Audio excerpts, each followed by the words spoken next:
नमस्कार, मैं हूं रत्ना और आप देख रहे हैं ए न्यूज टुडे। वक्त हो चुका है उत्तर प्रदेश की खास खबरों का। मथुरा में मुख्यमंत्री योगी आदित्यनाथ ने 208 करोड़ की 80 विकास परियोजना का बटन दबाकर लोकार्पण और शिलान्यास किया।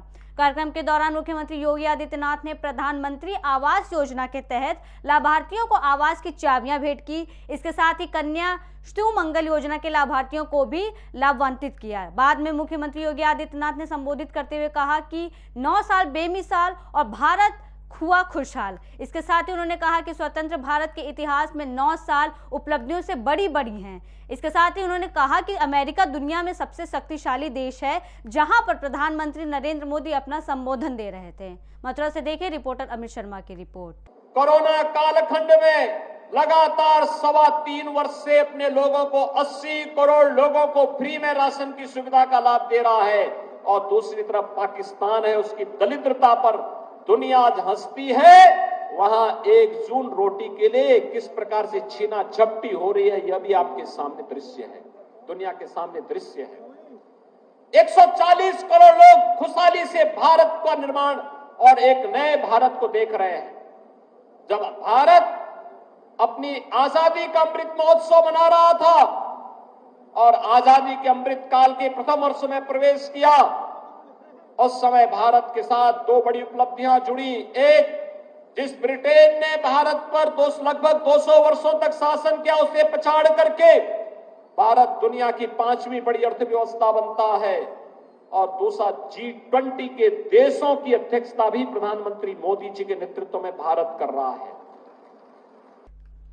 मथुरा थाना गोवर्धन के चंद कदमों की दूरी पर लात, घूसे, लाठी डंडों से मारपीट का वीडियो सोशल मीडिया पर बड़ी तेजी से वायरल हो रहा है। बता दें, गोवर्धन व्यापार मंडल के अधिकारी के बेटे द्वारा एक बुजुर्ग पर लाठियों से किया जा रहा प्रहार। आज जिस तरह से इस बुजुर्ग को पीटा जा रहा है, इनको जरा भी शर्म नहीं है और ना ही पुलिस का खौफ है। कल किसी और को भी पीटा जाएगा। व्यापार मंडल के नाम पर इनको जरा भी पुलिस का कोई खौफ नहीं है। देखिए रिपोर्टर अमित शर्मा की रिपोर्ट। पुलिस अधीक्षक जनपद मथुरा के निर्देशन में मादक पदार्थ के अपराध और अपराधियों के विरुद्ध चलाए जा रहे अभियान के तहत पुलिस द्वारा 3 मादक पदार्थ तस्करी करके ले जा रहे थे। 1 क्विंटल 50 किलोग्राम गांजा और तस्करी सुनरक कट से गिरफ्तार किया गया। बता दें कि बरामद अवैध गांजे की अनुमानित अंतर्राष्ट्रीय कीमत करीब 50 लाख रुपए है, जिसको तस्करों द्वारा गाड़ी में छिपाकर पुलिस से बचने के लिए इनोवा गाड़ी पर फर्जी नंबर प्लेट लगाकर ले जा रहे थे। देखिए अमित शर्मा की रिपोर्ट। अगली खबर लखनऊ से। अब ड्रोन से फायर फाइटर्स आग बुझाने का करेंगे प्रयास। फायर ब्रिगेड करेगा अब नई टेक्नोलॉजी का इस्तेमाल। अब ड्रोन कैमरे के जरिए इमारतों की आग पर होगा काबू। बता दें कि 20 मंजिला इमारत में आग बुझाने से लेकर पतली गलियों में भी ड्रोन कैमरे की मदद से बुझेगी आग। हजरतगंज के अग्निशमन कार्यालय पर हुआ इसका सफल परीक्षण। ऐशबाग में भू माफिया के ऊपर बाबा का चल रहा है बुलडोजर। 15 से 20 साल तक एक सरकारी जमीन पर कब्जा कर चला रहा था मैरिज हॉल। लोगों को किराए पर दे रखी थी जमीन। भू माफिया गरज गया, अपने आप को बीजेपी का वाइस प्रेसिडेंट बताता है। अगली खबर लखनऊ से। कैबिनेट मंत्री संजय निषाद का बड़ा बयान। 27 जून से करेंगे बड़ा अभियान जनसंपर्क की शुरुआत। कहा 2024 को लेकर हमारा समाज तय करेगा कि भाजपा के साथ हमें रहना है या नहीं। निषाद समाज को SC और ST में शामिल किया जाए। देखिए लखनऊ से रिपोर्ट। पहली बार है कम से कम आने सरकार के साथ कि हमारे जो ज्ञापन है, हमारे जो मुद्दे हैं, मोदी जी के, अमित शाह जी के और योगी जी के टेबल पर है। पहले भी माननीय मुख्यमंत्री जी हमारी आवाज को सदन में उठा चुके हैं, वो भी वीडियोज हैं, वो भी लड़ते रहे। ये मामला चूंकि अब केंद्र सरकार से संबंधित है, चूंकि जब हाई कोर्ट ने ऑर्डर कर दिया कि जो मामले जो मझवार के हैं, जो फिशरमैन कम्युनिटी के पिछड़ी जातियों के जो अनुसूचित जाति में शामिल और उनके जारी प्रमाण पत्र जारी करने के मामले केंद्र सरकार के, तो केंद्र सरकार तक हमको अपनी बात पहुंचाना है। और केंद्र सरकार में इसीलिए 2024 से पहले हम चाहते हैं, इलेक्शन से पहले हम अपने समुदाय को क्या कहेंगे, किस आधार पर मैं 2019 में वोट दिलवाया, 2022 में वोट दिलवाया, 2023 में वोट दिलवाया कि नदियों के किनारे जो बड़े बड़े शहर थे। तो 2024 में हम केंद्र सरकार को इसलिए मैसेज डालना चाहता हूँ। अधिवक्ता जफर याब जिलानी की श्रद्धांजलि सभा में शामिल होने मुमताज कॉलेज पहुंचे अखिलेश यादव। बता दें, बाबरी मस्जिद एक्शन कमेटी के अध्यक्ष थे जफर याब जिलानी। 17 मई को हुआ था निधन। 2024 लोकसभा चुनाव के करीब आते ही एक बार फिर आरक्षण का मुद्दा जोरों से उठने लगा। यूपी सरकार में कैबिनेट मंत्री संजय निषाद ने कहा कि हमारी पार्टी आरक्षण को लेकर 28 जून से महा जनसंपर्क अभियान की शुरुआत पूर्वांचल से करने जा रही है और इसको लेकर कार्यकर्ता जनता से मिलेंगे और जनसंपर्क करेंगे। अखिलेश यादव के पीडीएफ फार्मूले पर कहा कि पिछड़े दलित अल्पसंख्यक अखिलेश के साथ नहीं जाएंगे, क्योंकि जब अखिलेश यादव की सरकार थी तो उन्होंने पिछड़े के लिए कोई काम नहीं किया था। विपक्षी महागठबंधन को लेकर कहा कि विपक्ष के एक होने से भाजपा को कोई फर्क नहीं पड़ेगा और केंद्र में एक बार फिर से भाजपा की ही सरकार बनेगी। लखनऊ से देखिए निखिल रस्तोगी की रिपोर्ट। सब्जेक्ट सिद्धांत हमारे साथ मौजूद है। ये जानते हैं सर, जनसंपर्क अभियान की शुरुआत करना। देखो 27 जून 1857 को देश को आजाद कराने में हमारे मछुआरों को 167 लोगों को हर साल मैं मेला लगाता हूँ। बलिदान दिवस पर, क्रांतिकारी दिवस मनाता हूँ निशान राशि वहाँ, मतलब सती चौरा घाट कानपुर में। इस बार वहाँ हम लोग संविधान, हमारे लोगों ने संकल्प लिया देश आजाद कराए, संकल्प लिया, संविधान बना।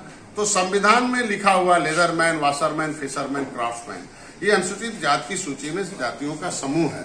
तो मैं कह रहा हूं कि जब सामाजिक न्याय मंत्रालय ये कहता है कि 66 जातियों के समूह को केवल लेदरमैन को ले रहा है, तो मैं कहता हूं कि संकल्प लिया हूं कि जो जिस तरीके से लेदरमैन को मिल रहा, वाशरमैन को मिल रहा, उसे फिशरमैन को मिला। मैं उसके लिए महाजनसंपर्क के अभियान में जा रहा हूं कि आपने हमें साथ दिया, हमारे साथ लड़ाई लड़ा, हमको वकील नियुक्त किया, तो मैंने आपकी लड़ाई में वकील में मोदी जी, अमित शाह जी और माननीय योगी जी तक आपकी वकालत करता हूं। और आज के दिन में आपकी निर्णायक दौर में पहुंचा दिया। योगी जी से पत्र लिखवाया आरजीआई को, रजिस्ट्रार और जनरल सर्विसेज ऑफ इंडिया ने। 70 साल में पहली बार आरजीआई ने एक्सेप्ट किया कि नहीं, इनकी गिनती केवट मल्लाह की मझवार में होती थी, ये 70 लाख थे और इनकी गिनती अनुसूचित जाति की सूची में सूचीबद्ध है। और मामला सामाजिक न्याय मंत्रालय का है। तो इंजीनियर प्रवीण निषाद ने इसको लिखित रूप से सदन में उठाया। आज जो सामाजिक न्याय मंत्री जो राज्य मंत्री हैं केंद्र के, उन्होंने लिखित जवाब दिया कि मझवार हमारे अनुसूचित जाति की सूची में सूचीबद्ध है, इनके जितने भी कम्युनिटीज के जितने मेंबर हैं उनको मिलना चाहिए अनुसूचित जाति की सूची में। तो ये जो बिना रोए तो बच्चे को दूध भी नहीं मिलता है। तो अगर हमें वकील नियुक्त किया जनता ने, तो हमारा काम वकालत करना, तो मोदी तक वकालत करना। तो जो वकालत करके हमने परिणाम प्राप्त किए हैं वो जनता तक जाना चाहिए, क्योंकि जनता में कुछ विभीषण होते हैं जो उनको गुमराह करते रहते हैं कि डॉक्टर साहब गए, सब मंत्री बन गए, कोई आवाज नहीं उठाते हैं, कोई काम नहीं करते हैं, ये है वो है। तो मैं 24 घंटा तो विभाग को देखो कहां से कहां पहुंचाया हूं। तो अब महाजनसंपर्क अभियान में जनता के पास जाना, क्योंकि जनता ही जनार्दन होती है। The real God is voter in the democracy. इस युग का सबसे असली भगवान वोटर है, साइनिंग अथॉरिटी वोटर है। तो हमारी 18% आबादी वो तय करे कि डॉक्टर साहब ने जो अच्छा काम किया तो मेरे साथ रहे। और पिछली सरकारों के बारे में बताऊंगा कि आपकी फाइल को गायब करा दिया, जिस नोटिफिकेशन में, जिस राष्ट्रपति ने जिस कागज में जिस फाइल को लिखकर भेजा था केवट मल्लाह मझवार है, उस फाइल को ही शैलजा मुकुल वासनी ने गायब करा दिया। तो उसके खिलाफ मुकदमा भी लिखवा रखा हूं। बसपा हमारे स्टे लेती है हमारे आरक्षण के मुद्दे पर, सपा हमें गुमराह करती है, दिल्ली में आवाज उठती है, विशंबर जी उठाते हैं, सपा के सांसद सब भाग जाते हैं।